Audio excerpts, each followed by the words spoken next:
to water and wind, fire and night.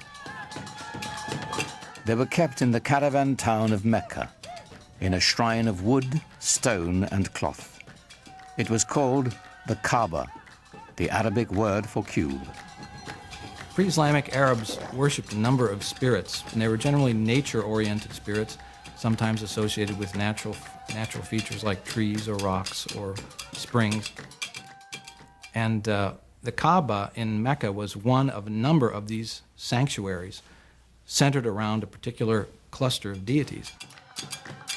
It was said the Hebrew patriarch Abraham himself built the Kaaba centuries before, and that a sacred black stone it held within had fallen from the sky.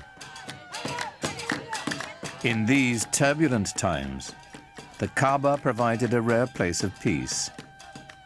Only here would the Bedouins submit to a temporary truce before returning to their conflicts of the open sands.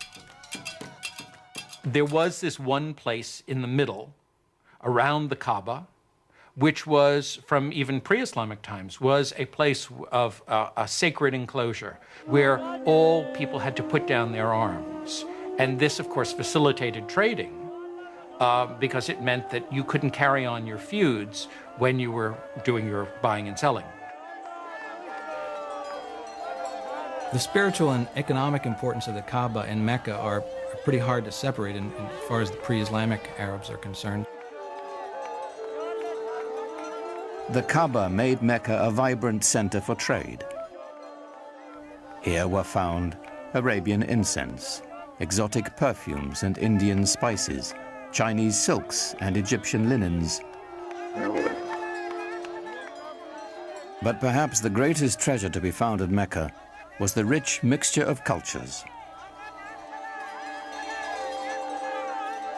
There were people who came through town who had all kinds of interesting experiences to relate to faraway places. The local religion was mixed. There were Christians, there were Jews, and there were also the Arabs of the desert who followed an animist type of religion. Muhammad's world was a center of trade, connecting the Mediterranean Sea to the Indian Ocean, linking the aging empires of Byzantium and Persia to the great bazaars of India and China.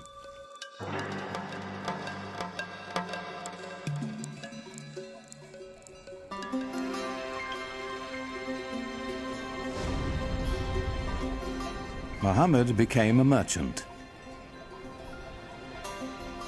In fact, he had a great flair for trade. At the age of 25, while leading a caravan northward to Syria, his talents caught the eye of the shipment's owner, a wealthy widow named Khadija. She was so taken with Muhammad, she proposed marriage. Khadija. Well, I think she was a mentor as well as a wife, a very strong lady who had her own business, and Muhammad was helping her out. So it was a wonderful partnership, and I'm sure he learned a lot from her. He had a tremendous amount of contact with merchants coming from different parts of the world, passing through the Arabian Peninsula. I think he was a very intelligent man, very open-minded, and he was able to communicate with a great variety of peoples. He must have had great charisma as well. Muhammad had a way with people and with resolving their disputes. Once, when the Kaaba fell into disrepair, the clan chieftains quarreled over who would have the honor of putting the sacred black stone back where it belonged. Before violence could erupt, Muhammad proposed an equitable solution.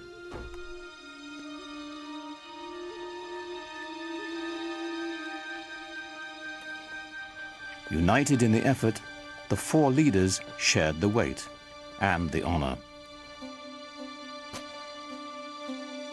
In gratitude, they invited Muhammad himself to replace the sacred stone. He became known as Al-Amin, the trusted one.